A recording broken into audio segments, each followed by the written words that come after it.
যে আমার স্কিনও একটা বনির ছবি দেখায়।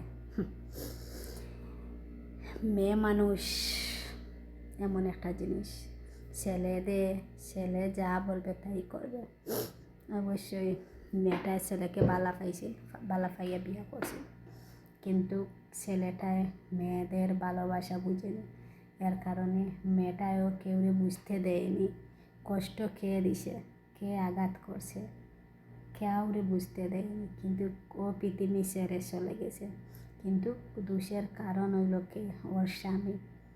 ওর স্বামী যদি ওরে কষ্ট দিত না, অত্যাচার করতো না, অন্য মেয়েদের সাথে কথা বলতো না, ও মারপিট করুক সমস্যা নেই। যখন অন্য মেয়েদের সাথে কথা বলছে তখন মেয়েটাই মারা গেছে। কেন? এটা মেয়েটা সহ্য করতে পারছে না। কেন? ওর জীবনের সাথে কি ও ছেলেকে ভালোবাসত, মা বাপ সব সারিয়া ও ছেলের কাছে আইছে।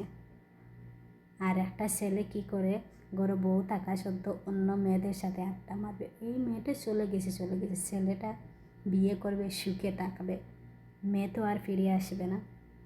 তাইলে ছেলেদের বলছি, তোমরা রে ভাই প্রেম করে বিয়া করলে তোমরা বউর কথা শুনিও, প্রেমিকার কথা শুনিও, অন্য মেয়েদের মুখা জীবনে চাইও না।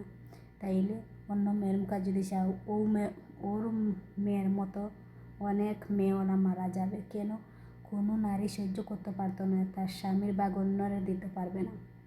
কী কইছি বুঝতে পারছো ভাই? আর মেয়েদের বলছি, তুমি তাই তো মেয়েরা বোকা। কেউকে যদি মন থাকি ভালোবাসো, আপন মানুষ যদি কষ্ট দেয়, কেউর সাথে মিশে কথা বলে, তোমরা তো সুইসাইড করো, বিষ খাও না রে বোন। তোমরা সুইসাইড বিষ খাইয়া মরবাই কিসের জন্য? ও বিয়ে করবে, সুখে থাকবে, আর তুমি কবরে চলে যাবে। এইরকম